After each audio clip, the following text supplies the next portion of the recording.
Some people are written off by society before they even get a chance, labeled, judged, forgotten. This is the story of a woman who lost everything, her freedom, her home, her dignity, and found redemption in the last place anyone expected, underneath a broken $900,000 machine that the best engineers in Kansas couldn't fix. What she discovered there didn't just save a dying engine. It exposed a conspiracy, shattered prejudice, and proved that sometimes the most brilliant minds are sleeping on the streets. Hey folks, before we dive into this incredible story, hit that subscribe button so you don't miss what happens next. And drop a comment below telling me what state you're watching from. I want to know where you're tuning in from. Now, let me tell you about Rachel Turner. Rachel Turner was 31 years old, but life had aged her beyond those years. She had hands scarred by prison fights and calloused from sleeping on concrete. Her face carried the weathered look of someone who'd spent the last 6 months living under highway overpasses and in abandoned buildings across Kansas. But those hands, despite the dirt, despite the scars, despite everything, those hands remembered. They remembered the feel of cold steel, the weight of a torque wrench, the subtle vibration that meant a bearing was about to fail. You see, Rachel hadn't always been homeless. She hadn't always been an ex-con. 8 years ago, she'd been the best diesel mechanic at Hendricks Agricultural Services in Wichita, the go-to person when million-dollar combines broke down during harvest, the mechanic who could diagnose problems just by listening to an engine idle. She was the one they called at 2 a.m. when a farmer was losing thousands by the hour. She was the one who could look at a printout of error codes and know immediately which ones mattered and which were false readings.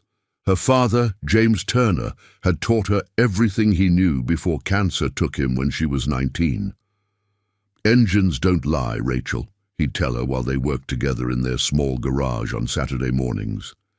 "People lie, politicians lie, your friends will lie. But an engine will always tell you the truth if you know how to listen. It speaks in vibrations, in sounds, in the way heat distributes through metal. Learn that language, and you'll never be without purpose." She'd built a good life on that foundation, not rich but honest work that paid well, respect from her peers who knew that when Rachel Turner said a machine was fixed, it stayed fixed.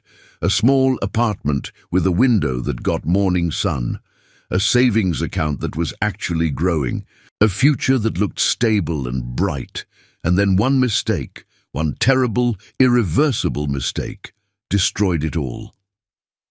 The accident happened on a Friday night in October 6 years ago. Rachel had been working a double shift at the shop.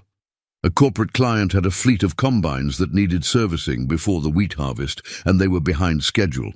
She'd worked 16 hours straight, running on coffee and adrenaline and the stubborn pride of someone who never left a job half done. She remembered getting in her truck. She remembered the way her eyes burned with exhaustion. She remembered thinking she just needed to make it the 12 miles home, and then she could sleep for an entire day.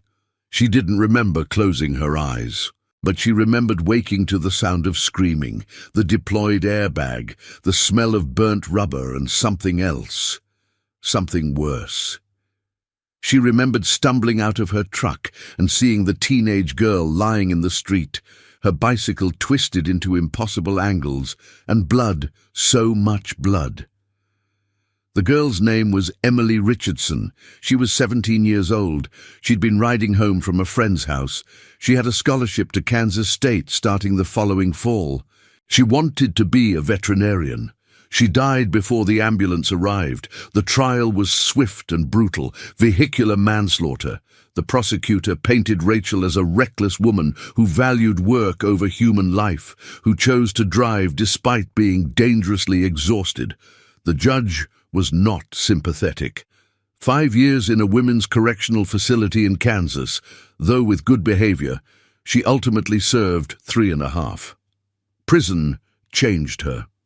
Not in the ways the system intended, not in the way rehabilitation is supposed to work. It hardened her, made her quiet, made her understand that in society's eyes she was no longer Rachel Turner, master mechanic, beloved daughter, productive citizen. She was inmate 847-2193, a convict, a killer, a cautionary tale. The other inmates sensed her guilt, her refusal to make excuses, and some respected it, while others saw it as weakness. She got into 3 fights in her first year, once defending herself, twice defending women who couldn't defend themselves. The scars on her knuckles told those stories. But at night, in her cell, she would close her eyes and remember the hum of engines. She would recall the satisfaction of solving a problem nobody else could figure out. She would think about her father's lessons, and for brief moments she could forget where she was. When she got out 18 months ago, she discovered that having a felony record meant no one would hire her.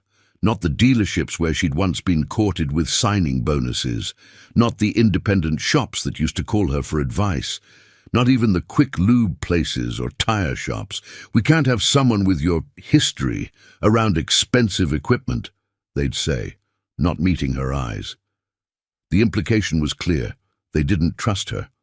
One mistake, and suddenly she was incapable, dangerous, unreliable. Some were more honest. "It's a liability issue. Insurance won't cover us if something happens." Others just saw the felony box checked on the application and threw it away without an interview. Her savings ran out in 2 months, paying for a motel room while she searched for any work. Then the motel went. Then she tried sleeping in her truck until it was repossessed for missed payments. Then everything else, her tools, her father's toolbox, her few belongings, all sold or stolen or lost. For the last 6 months, Rachel had been living on the streets of rural Kansas, moving from town to town, sleeping wherever she could find shelter from the wind and rain. She'd lost 30 pounds. Her clothes were donated items from church charity bins, threadbare and ill-fitting. Her hair, once kept neat in a professional ponytail, now hung in tangled, unwashed strands that she tried to keep out of her face with a rubber band. She ate from dumpsters behind grocery stores. She bathed when she could sneak into public restrooms. She avoided other homeless people after being robbed twice. She learned which cops would just tell her to move along and which ones would arrest her for trespassing. She learned which abandoned buildings were safe and which ones housed dangers worse than the elements. But through it all, through the hunger, the cold, the crushing shame of having fallen so far, she never lost the knowledge. The skills her father had taught her lived in her hands, in her mind, in the way she could still hear an engine's problems in its rhythm. She would walk past auto repair shops and hear the sounds from inside. Air ratchets, the distinctive whine of a hydraulic lift, the metallic clang of tools, and feel an ache so profound it was almost physical. That was her world. That was where she belonged, and she couldn't get back in. Sometimes, late at night, in whatever abandoned building she was sleeping in, Rachel would close her eyes and imagine she was back in a shop, tools in hand, solving problems. She would mentally diagnose phantom engines, walking through troubleshooting procedures, reminding herself of torque specifications and firing orders and common failure points. It was the only thing that kept her sane, this mental exercise, this connection to who she used to be. She told herself that someday, somehow, she'd find a way back, that she'd prove that one terrible mistake didn't erase everything she knew, everything she could do. She just didn't know that someday was about to arrive in the most unexpected way possible. Gerald Hawkins was having the worst 3 months of his life, and at 63 years old, he'd lived through some difficult times. Farm crisis in the 80s, divorce, a son lost to an opioid overdose. But this was different. This threatened to destroy everything his grandfather had built. The 63-year-old farmer owned nearly 25,000 acres of prime Kansas wheat and corn land, property that had been in his family for 4 generations. His operation employed 43 people. His John Deere S790 combine, an $850,000 monster that was supposed to be the pinnacle of agricultural technology, had been dead for 90 days. Right in the middle of what should have been the most profitable harvest season in a decade. The engine would run for exactly 30 minutes, then die. No warning, no error codes on the sophisticated computer system, just sudden, complete shutdown, as reliable as a clock. 3 authorized John Deere dealerships had sent their best technicians, men with certifications and decades of experience. Engineers flew in from Chicago with diagnostic equipment worth more than most people's houses. They'd spent weeks on his farm, scratching their heads and replacing parts. They'd replaced the turbocharger, $12,000. The fuel injectors, $8,000. The entire computer system, $15,000. Every sensor they could find, another $7,000. The wiring harness, $18,000, over $60,000 in parts and hundreds of hours of labor at $150 per hour. Nothing worked. The machine would run perfectly for 29 minutes and 59 seconds, and then it would die. Gerald was losing $20,000 a day in opportunity costs. His wheat was past optimal harvest. His competitors were capitalizing on his misfortune, buying contracts he couldn't fulfill. His bank was making increasingly concerned phone calls about his credit line. His wife wasn't sleeping, worried they'd lose everything. Their retirement plans were evaporating, and his farm manager, Victor Brennan, kept suggesting, more insistently each week, that maybe it was time to consider selling to Heartland Agribusiness, the Chicago-based corporation that had been circling his property like vultures for 2 years. "They're offering fair market value, boss," Victor had said just that morning. "Maybe better than fair, considering our situation. Maybe it's a sign. Maybe it's time to cash out while you still can. Enjoy your retirement." Gerald had nearly punched him. Nearly. His grandfather had broken this land. His father had defended it through the Depression. And Gerald would be damned if he'd be the one to sell it to some faceless corporation that would turn it into an industrial farm, run by computers and migrant workers, making minimum wage. But he was running out of time and options. That afternoon, Gerald sat in his truck outside Turner's Auto Salvage, a half-collapsed building on the outskirts of town that had been abandoned for 5 years. The sign barely hung on by one chain, the paint peeling, revealing rust underneath. Every window was broken. The fence had fallen in sections. His son, his surviving son Marcus, had mentioned hearing about someone at the truck stop. A transient, maybe homeless, who'd been seen fixing a broken-down semi last week. The truck driver had been about to call for an expensive tow when this woman appeared, asked what was wrong, and fixed the problem in 20 minutes with just a screwdriver and some wire she pulled from a dumpster. The truck driver had described her. Homeless woman, looked rough as hell, but damn if she didn't know engines. Best diagnostic I ever saw. Didn't even need to hear it run, just looked at it and knew. Gerald didn't believe it.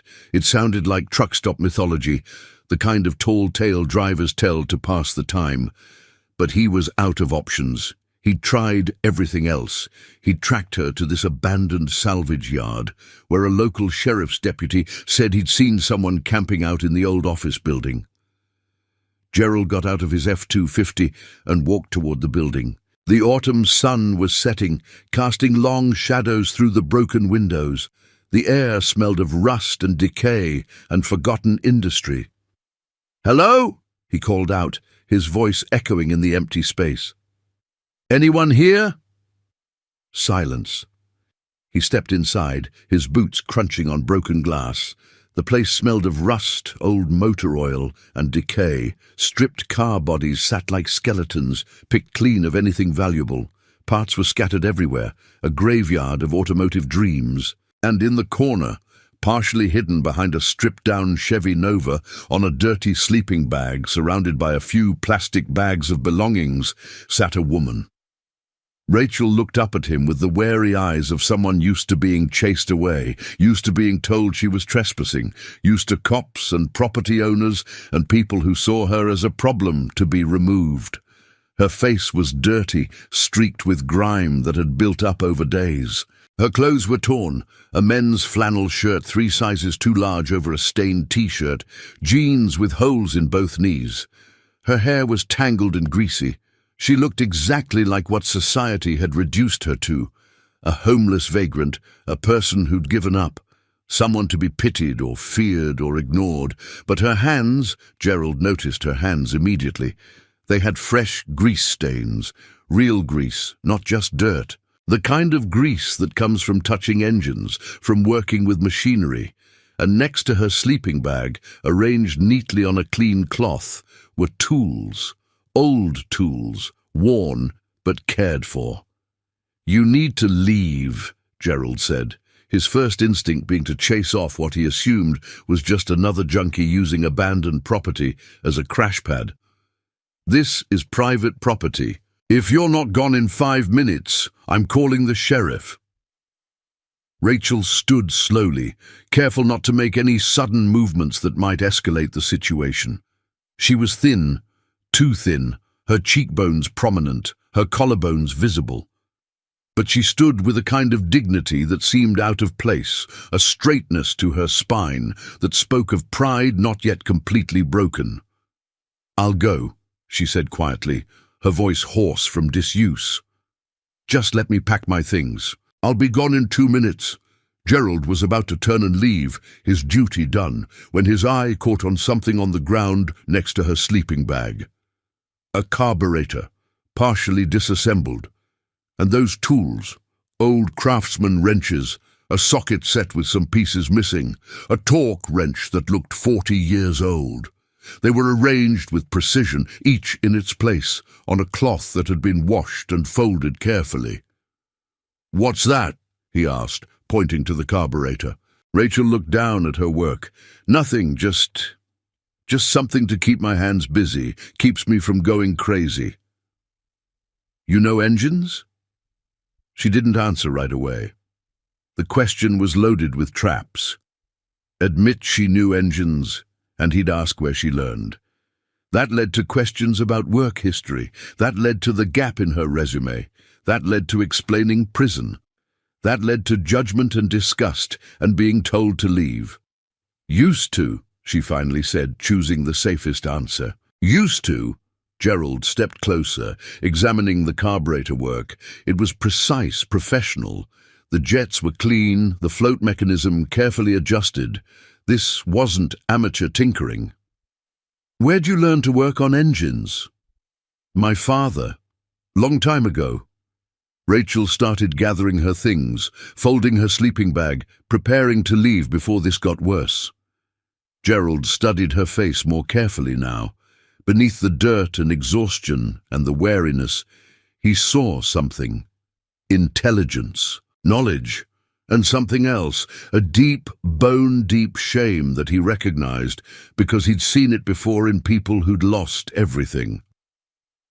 "You're the one who fixed that semi at the truck stop last week, aren't you?" he asked. Rachel's eyes met his briefly, then dropped back to the ground. "Driver gave me $20. I needed to eat. I'm sorry if that was wrong. What was wrong with it?" "What?" "The semi. What was wrong with it?" Rachel paused, confused by the question. "Fuel delivery issue. The electric pump was working, but the mechanical pump wasn't. Simple bypass of the relay got it running. Told him to get it properly fixed at the next town." Gerald's heart started beating faster. The way she described it, casual, precise, no hesitation. That was the sound of real knowledge. He made a decision that surprised even himself. "I got a combine that's been dead for 3 months, he said, watching her face. "John Deere S790. Best mechanics in the state can't figure it out. Runs for exactly 30 minutes, then dies, every time. You think you could take a look?" Rachel laughed, a bitter, hollow sound that held no humor. Mister, I'm homeless. I'm an ex-con. I haven't worked on a real machine in 6 months. I'm sleeping in an abandoned building and eating from dumpsters. Why would you want me anywhere near your equipment? What were you in for? Gerald asked bluntly. Rachel's jaw tightened. Here it was, the question that ended everything. Vehicular manslaughter, she said, her voice barely a whisper. I killed a 17-year-old girl, fell asleep driving, served 3.5 years. The silence stretched between them. That why you can't get work? Gerald asked. That's why I can't get anything, Rachel said, anger and pain mixing in her voice. Nobody wants to hire a felon, especially not a felon who killed someone. I'm a liability. I'm untrustworthy. I'm desperate enough to be honest, Gerald interrupted.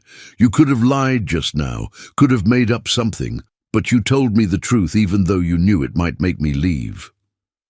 Rachel said nothing. I'm desperate too, Gerald said, and because those tools are arranged like someone who respects them.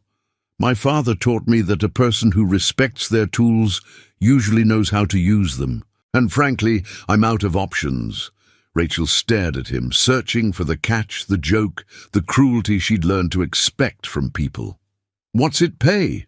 She asked carefully, not daring to hope. You fix it, I'll pay you $3,000. Rachel's breath caught. $3,000.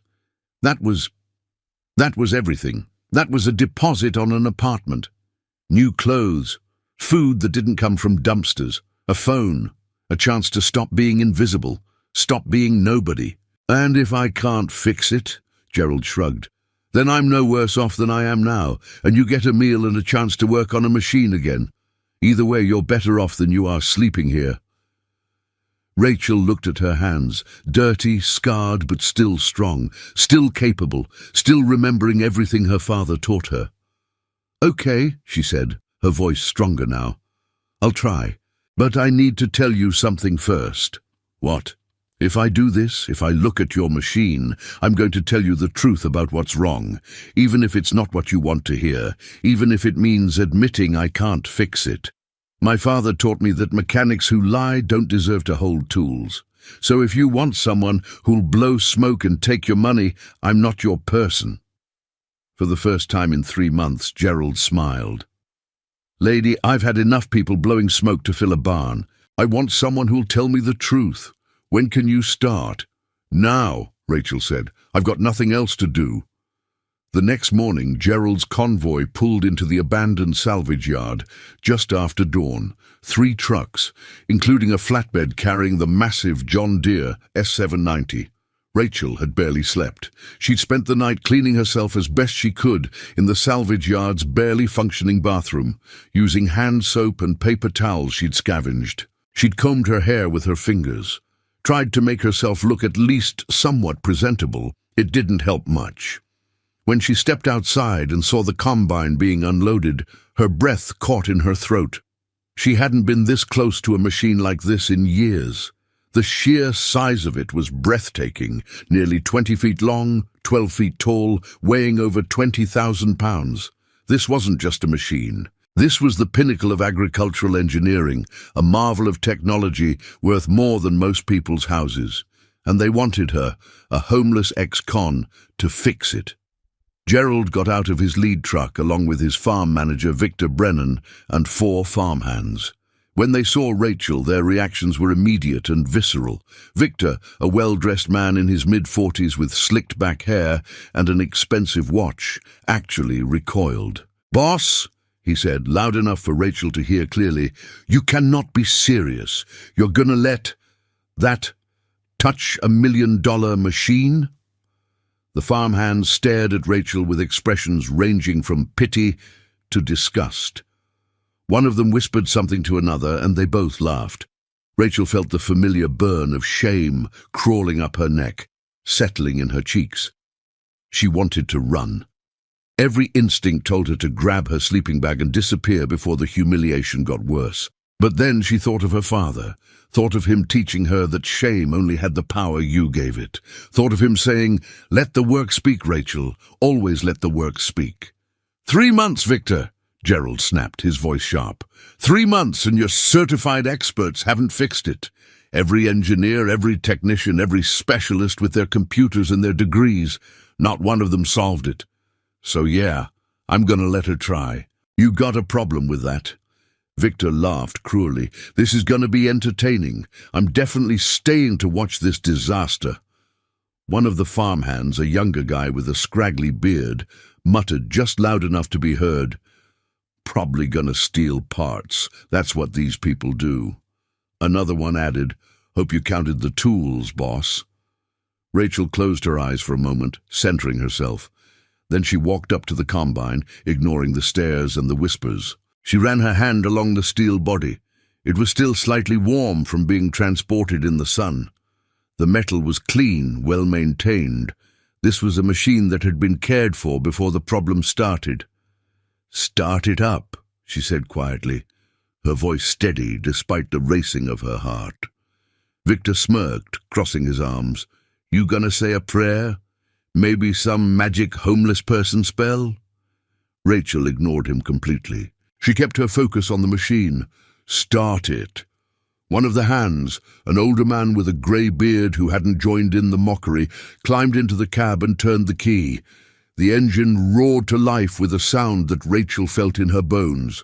6 cylinders of diesel power, turbocharged, 473 horsepower of precisely controlled combustion. The sound was perfect. No knocks, no misfires, no irregularities in the rhythm. Rachel closed her eyes. The farmhands watched her, confused. Victor rolled his eyes dramatically, but Gerald watched her face, and he saw something there, not confusion, not uncertainty, concentration, like she was listening to a conversation nobody else could hear. Rachel walked around the machine as it ran, her movements slow and deliberate. She crouched down, putting her hand flat against the frame, feeling the vibration travel through the metal into her palm. She could feel the firing order in that vibration, the rhythm of the cylinders, the tiny variations that told her about compression, about timing. She moved to different positions, front, back, sides, always with that same intense focus. Her eyes were closed, but she wasn't just listening, she was feeling. The way a blind person might read Braille, she was reading the machine through vibration and sound. "What's she doing?" one farmhand whispered to another. "Hell if I know. Looks crazy to me." 20 minutes passed. The engine ran perfectly, smooth, strong. The temperature gauge showed normal. All the systems were functioning exactly as designed. Victor checked his watch. 10 more minutes and we get to the fun part. 25 minutes. Rachel stood up from where she'd been crouching near the fuel tank. She walked to the front of the machine, placing her hand on the hood. "See?" Victor said, louder now. "Nothing wrong. It runs fine for—" At minute 31, the engine stuttered. Rachel's eyes snapped open. She moved quickly to the side of the machine, her hand on a specific point along the fuel line. The RPMs started dropping. 2100, 1900, 1700. "It's starving," Rachel said, more to herself than anyone else. The engine coughed once more, struggled, and then died with a mechanical sigh that sounded almost defeated. Silence settled over the salvage yard. "There it is," Gerald said quietly. "Every single time. Exactly 30 minutes. Like clockwork." Victor laughed, spreading his arms wide. "Good luck figuring that out, lady. Engineers with computer diagnostic systems couldn't solve it. Technicians who've worked on these machines for 20 years couldn't solve it. What's a homeless woman gonna do? Magic?" Rachel stood up slowly, wiping her hands on her torn jeans. She walked directly to Gerald, ignoring Victor completely. "It's not electrical," she said with absolute certainty. "How do you know?" Gerald asked, genuinely curious. "Because electrical problems don't wait exactly 30 minutes. They're random, intermittent. This is mechanical, and it's temperature-related. something that changes state when the system heats up. Victor scoffed loudly. The other mechanics already checked all the mechanical systems, multiple times. You think you're smarter than engineers? Rachel looked at him for the first time, really looked at him. Her eyes were calm, but there was something in them that made Victor uncomfortable. I don't think I'm smarter, she said quietly, but I think I'm listening to different things. They looked at their computer screens. I'm listening to the machine itself. She turned back to Gerald. I need 3 things. I need access to all the maintenance records, every single thing that's been done. I need to see every part that was replaced, and I need someone who can answer questions honestly about the machine's history without treating me like garbage. Gerald turned to his crew. You heard her. Get her what she needs. He looked pointedly at Victor. And Victor, either help or get back in your truck. Your choice. For the next 8 hours, Rachel worked with an intensity that surprised everyone watching. She didn't have fancy diagnostic computers. She didn't have a lift or proper lighting. What she had were her hands, her ears, her experience, and a desperation to prove, to herself as much as to anyone, that she was still capable. First, she reviewed the maintenance logs. Gerald brought her 3 thick binders full of service records. Rachel sat on the ground, her back against the salvage yard wall, and read every page. The pattern became clear quickly. 3 different shops had focused almost entirely on electronics and sensors. They'd thrown expensive parts at the problem without truly understanding it. Each shop had run computer diagnostics, found error codes, or no error codes, and replaced components based on those readouts. They were treating the symptoms, not diagnosing the cause, Rachel muttered to herself. Then she examined the parts they'd replaced. Gerald had saved most of them in boxes, stored in his barn because they were too expensive to just throw away. Rachel picked up the old turbocharger, a complex piece of machinery weighing nearly 40 pounds. She turned it in her hands, spinning the turbine blade with her finger. The bearings were smooth. No scoring, no heat damage, no play in the shaft. This part had been functioning perfectly. The fuel injectors? She examined each one carefully. Clean nozzles, no carbon buildup, no signs of wear. These parts were fine. The sensors, the wiring harness, the computer modules, all of them showed no signs of actual failure. They replaced $60,000 worth of parts that didn't need replacing, Rachel said, looking up at Gerald, who'd been watching her work. How do you know? He asked. Because parts fail in specific ways. Metal fatigues, electronics short, bearings wear out. None of these parts show any of those failure patterns. They were working fine. Victor, who'd stayed to watch the show, laughed. So your big diagnosis is that the other mechanics wasted money. That's not fixing the problem. Rachel stood up, brushing dirt off her jeans. No, but it tells me what the problem isn't. And sometimes that's just as important as knowing what it is. She walked back to the combine, now sitting silent and dead. She studied it from a distance, her arms crossed, thinking. The problem only happens after the system heats up, she said, talking through her logic out loud. But it's not the engine overheating. Temperature gauge stays normal. It's not the electrical system failing from heat. So what changes when things get hot? She approached the machine again, this time focusing on the fuel system. She traced the fuel lines with her fingers, following them from the tank to the engine. I need to get underneath, she said. There's no lift here, Victor pointed out, smirking. What are you going to do, levitate it? Rachel looked around the salvage yard. Her eyes landed on some old car ramps and a pile of railroad ties. Give me 2 hours to build something that'll work, she said. You're going to build a lift? Victor laughed. This I gotta see. But Rachel was already moving, dragging railroad ties, positioning them carefully. The farmhands watched, some bemused, others curious despite themselves. The older farmhand, the one who'd started the engine, approached her. I can help, he said simply. Thank you, Rachel said, genuinely grateful. Together, they built a makeshift ramp system using the railroad ties and ramps, creating just enough clearance for Rachel to slide underneath the combine. It took 3 hours, not 2. When they were done, Rachel had a precarious but functional way to access the underside of the machine. She slid underneath, a borrowed flashlight in her hand, and began her examination. The fuel tank was massive, 150 gallons. She tapped on it with her knuckles, listening to the sound. About half full based on the resonance. She traced every fuel line, every connection, every filter. She was looking for something specific now, though she couldn't quite articulate what.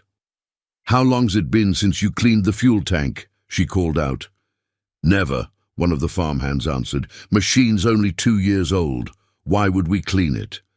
"Because even new fuel carries microscopic debris, and 2 years of debris can accumulate, especially in a tank this size." She slid back out and stood up. "I need an inspection camera, a borescope." "We don't have one," Gerald said. "I do," Rachel said. She walked back to her corner of the salvage yard and dug through one of her plastic bags. She pulled out a battered case. Inside was a cheap USB inspection camera, the kind you can buy online for $30. It was old, the cable was frayed, but it still worked. She'd found it in a dumpster behind an auto parts store 6 months ago and had kept it, unable to part with any tool, even a broken one. She'd fixed it over the course of several weeks, using parts scavenged from other electronics, soldering connections with a battery and copper wire. "You fixed that?" Gerald asked, looking at the clearly rebuilt device. "Keeps my mind sharp," Rachel said simply. She connected it to a borrowed phone and began threading the camera through the fuel lines. On the cracked screen, grainy images showed the interior of the steel tubes. Everything looked normal, clean, no debris, no water contamination. Rachel was methodical, checking every inch of accessible fuel line. The process took over an hour, until she reached a specific bend in the line, about 6 inches from the tank outlet. "Wait," she whispered. There, barely visible even with the camera light, was something that shouldn't be there. A thread-like substance, translucent, almost invisible against the polished steel of the fuel line. Rachel's hands started trembling slightly as she adjusted the camera angle. It wasn't debris. It wasn't a manufacturing defect. The placement was too specific, too deliberate. She zoomed in as much as the cheap camera would allow. The material had a slight bluish tint, and it had a texture that Rachel recognized from her previous life, from the technical courses she'd taken. "Found it," she said, her voice barely above a whisper. Then, louder, "I found it." Gerald rushed over. The farmhands gathered around. Even Victor came closer, skepticism written all over his face. Rachel showed them the phone screen. "See that? That thread? That shouldn't be there." "It's just debris," Victor said dismissively. "Probably got in during manufacturing." "No," Rachel said firmly.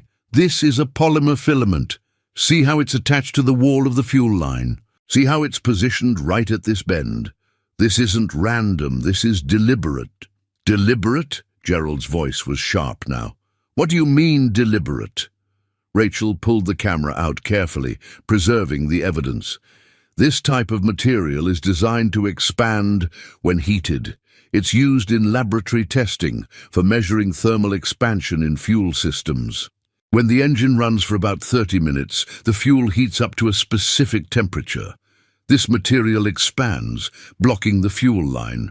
The engine starves and dies. When the system cools down, it contracts back to normal size and becomes nearly invisible."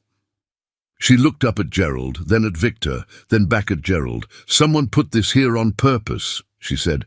"Your combine wasn't broken. It was sabotaged." The silence that followed Rachel's words was profound and terrible. Gerald stared at the phone screen, then at the combine, then at Rachel. His face cycled through emotions, confusion, disbelief, and finally a dawning horror. Sabotage, he repeated slowly, as if testing the weight of the word. You're saying someone deliberately broke my machine? Yes, Rachel said.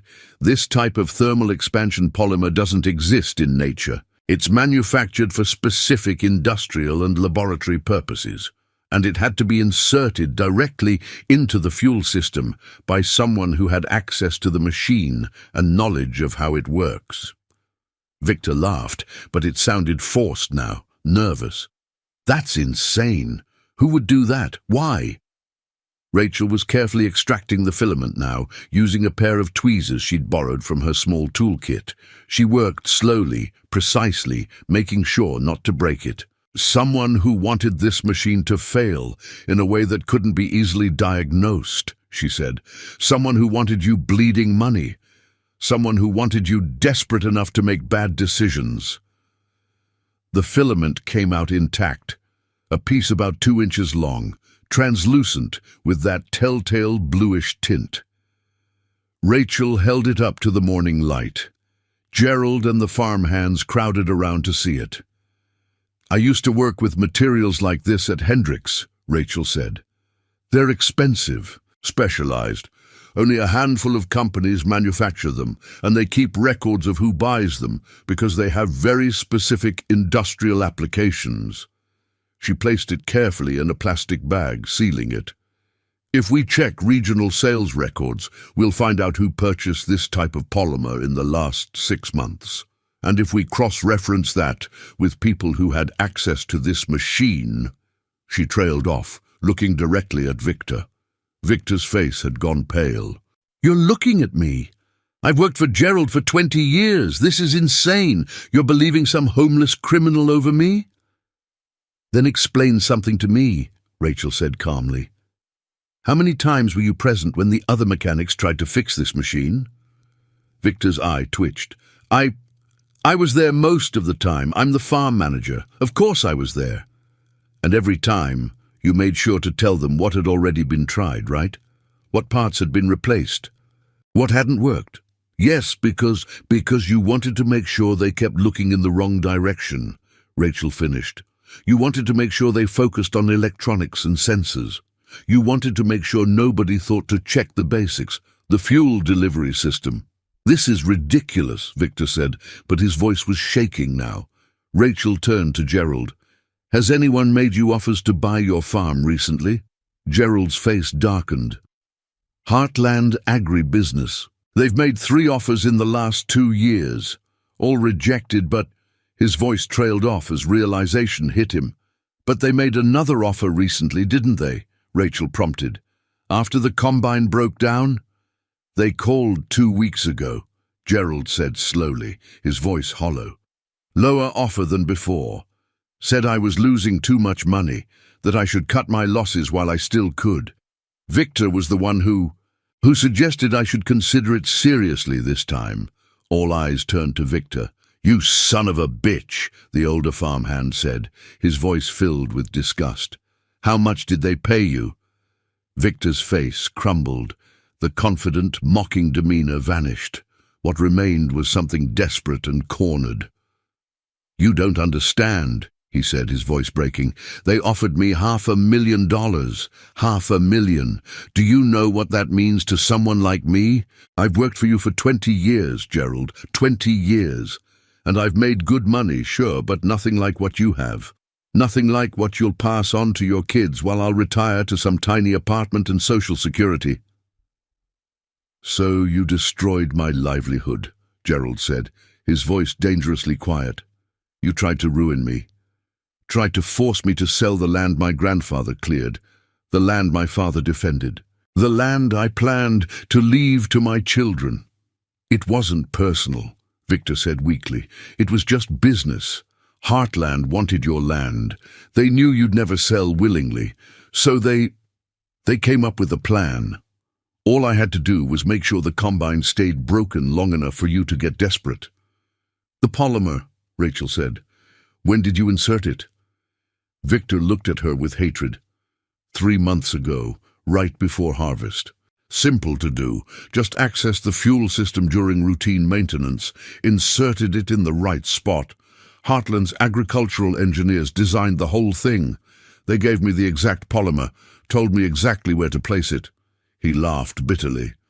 "It was supposed to be undetectable. We tested it. 3 different dealerships had already tried and failed to fix problems we created the same way on test machines. The polymer was perfect.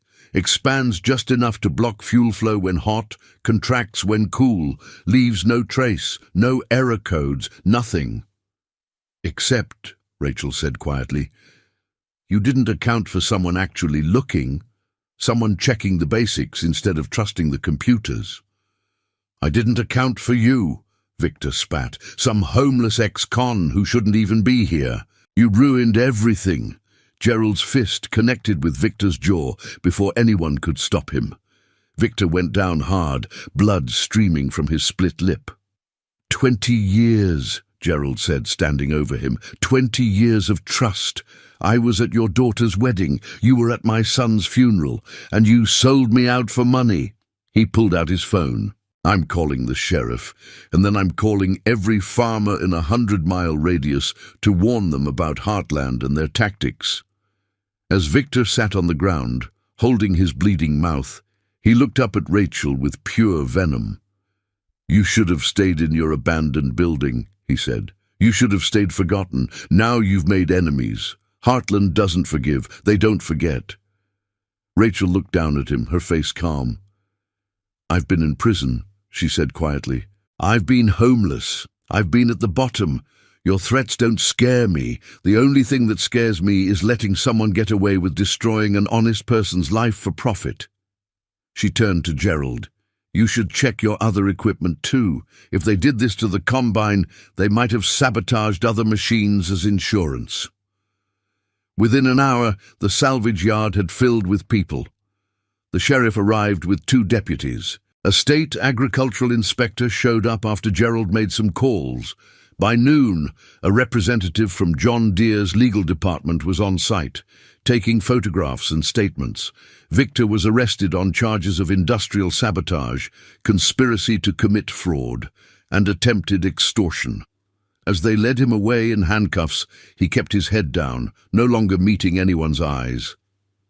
Gerald stood next to Rachel, watching the police car disappear down the road. "You saved my farm," he said quietly. "Everything I have, everything my family built, you saved it all." Rachel didn't know what to say. She stood there in her torn clothes, dirty and exhausted, still holding the plastic bag with the polymer filament. Gerald pulled out his wallet and counted out bills. "I promised you $3,000. He handed her the money. Rachel's hands shook as she took it. It was more money than she'd held in over a year. But Gerald kept counting bills. "What are you doing?" Rachel asked. "What you did, that's worth more than $3,000.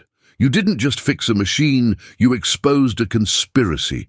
You probably saved other farmers from the same fate. You showed more integrity in one day than some people show in a lifetime." He handed her more money. "This is $10,000 total, and I want to make you another offer." Rachel stared at the money in her hands, unable to speak. "I need a head equipment technician," Gerald said. "Someone who actually understands machines instead of just reading computer screens. Someone I can trust. Salary of $75,000 a year, full benefits, company truck, and there's a foreman's house on my property, 3 bedrooms. Nothing fancy, but it's clean and it's yours if you want it." Rachel's legs felt weak. I'm a felon. I can't—" "You paid your debt to society," Gerald said firmly.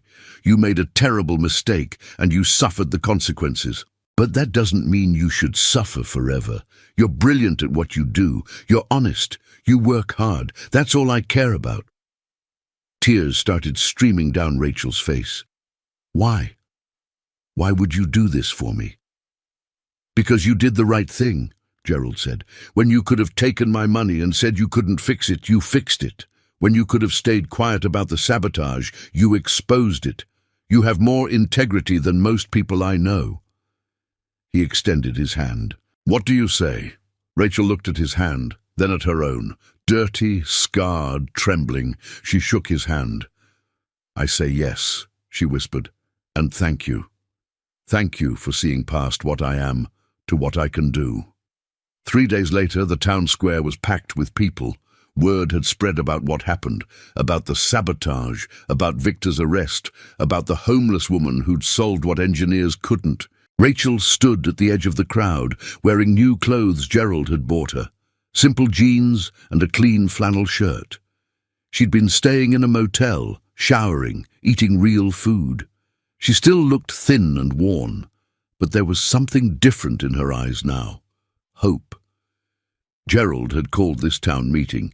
He stood on a temporary stage in the center of the square, a microphone in his hand. "Folks," he began, "I want to tell you a story about judgment and redemption." The crowd quieted, hundreds of faces turning toward him. 3 months ago, my most expensive piece of equipment died. I called in the best mechanics money could buy. I spent $60,000 on parts. I lost $500,000 in crop losses, and nobody could fix it. He paused, letting that sink in.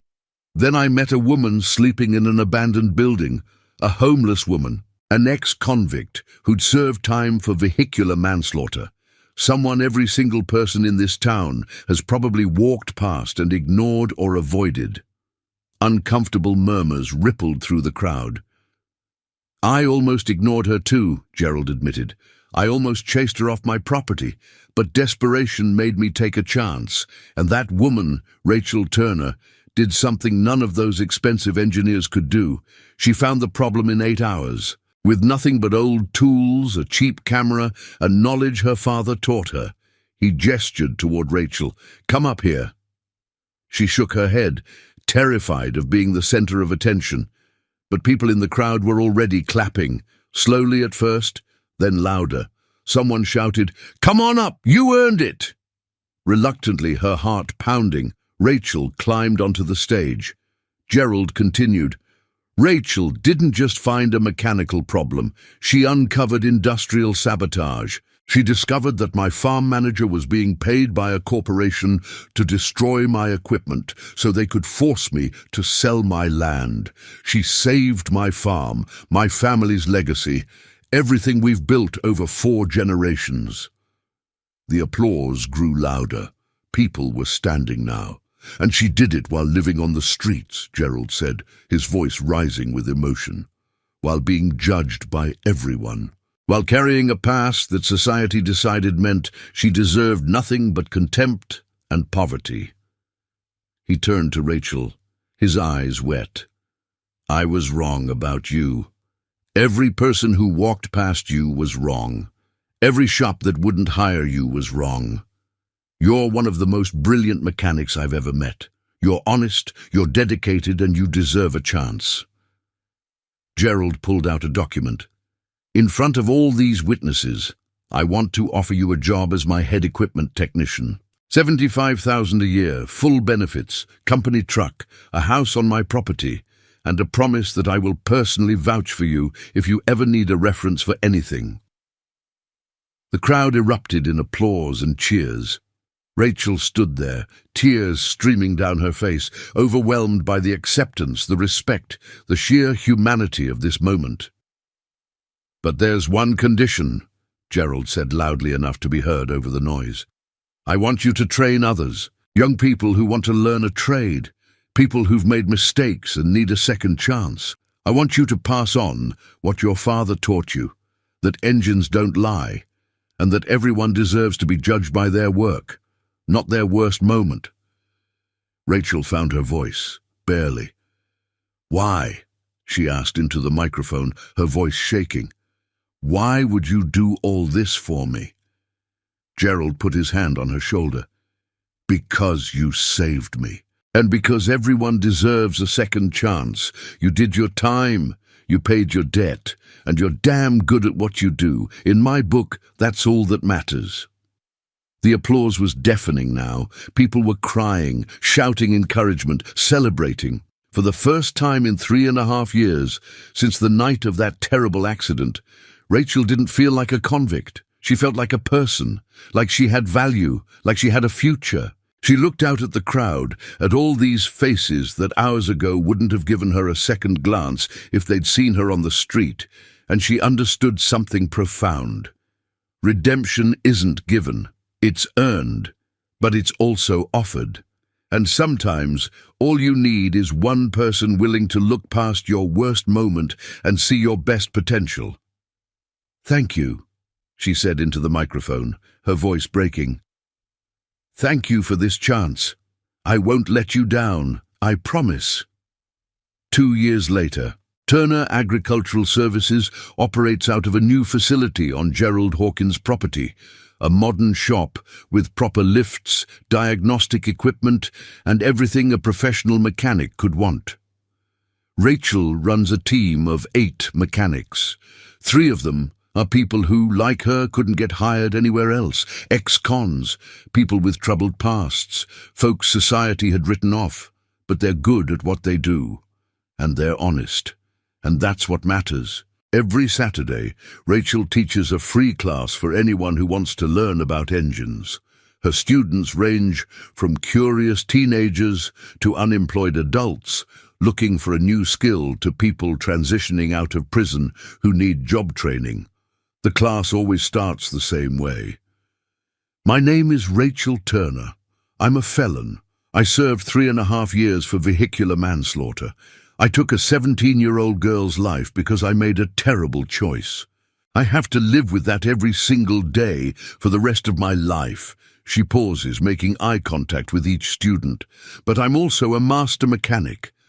And what I want you to understand is that your worst mistake doesn't have to define your entire life.